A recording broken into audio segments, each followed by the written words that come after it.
കേരള സംസ്ഥാന ആരോഗ്യ വകുപ്പിന്റെ ഹെൽത്തി കേരള ക്യാമ്പയിൻ മൂവിംഗ് എക്സിബിഷന് മാടത്തിയിൽ സ്വീകരണം നൽകി. ആർദ്രം മിഷന്റെ ഭാഗമായി ആരോഗ്യവകുപ്പിൽ സേവന മേഖലയിൽ പ്രാഥമിക ആരോഗ്യ കേന്ദ്രങ്ങളെ കുടുംബാരോഗ്യ കേന്ദ്രങ്ങളാക്കി താലൂക്ക് ജില്ലാ ആശുപത്രികളെ മികവിന്റെ കേന്ദ്രങ്ങളാക്കി മാറ്റിക്കൊണ്ടും ചികിത്സയിൽ രോഗപ്രതിരോധ പ്രവർത്തനങ്ങളിൽ ഉൾപ്പെടെ കഴിഞ്ഞ 10 വർഷങ്ങളായി നടത്തിയ ക്ഷേമ വികസന പ്രവർത്തനങ്ങൾ പൊതുജനങ്ങൾക്ക് പരിചയപ്പെടുത്താനും വിവിധ വിഷയങ്ങളെക്കുറിച്ച് ബോധവൽക്കരണം നടപ്പിലാക്കുക എന്ന ലക്ഷ്യത്തോടെയുമാണ് ക്യാമ്പയിൻ സംഘടിപ്പിച്ചത്.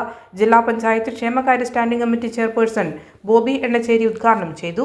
ആരോഗ്യ വിദ്യാഭ്യാസ standing committee chairperson KV Radhakrishnan master അധ്യക്ഷനായി. Health inspector Binoj C. Kuttiyani, PHN Usha Vijay, Siju K, Anilkumar എന്നിവർ സംസാരിച്ചു. തുടർന്ന് വീഡിയോ പ്രദർശനവും നടത്തി. നമ്മുടെ ഇപ്പോഴത്തെ നമ്മുടെ ഓരോ ഹോസ്പിറ്റലിലും അത് FHC ആയാലും PHC ആയാലും ജില്ലാ മെഡിക്കൽ കോളേജുകളായാലും എല്ലാം ആശുപത്രികളിൽ വന്ന മാറ്റം നമ്മൾ ഞെട്ടിക്കുന്നതാണ്. നിറം മങ്ങിയ ചുമരുകളോ വൃത്തിഹീനമായ തറകളോ ഒന്നുമല്ല. ഇപ്പോൾ ഏതൊരു പ്രൈവറ്റ് ആശുപത്രിയും പോലെ അതിനെ കെടുപിടിക്കുന്ന ഹോസ്പിറ്റൽ അല്ലെങ്കിൽ അതിനും മുന്തിയ തരത്തിൽ നമ്മൾ ആശുപത്രികളെല്ലാം മാറിക്കഴിഞ്ഞു. അതുപോലെ എല്ലാ ആശുപത്രിയിലും തിരക്കുകൾ വർദ്ധിച്ചു.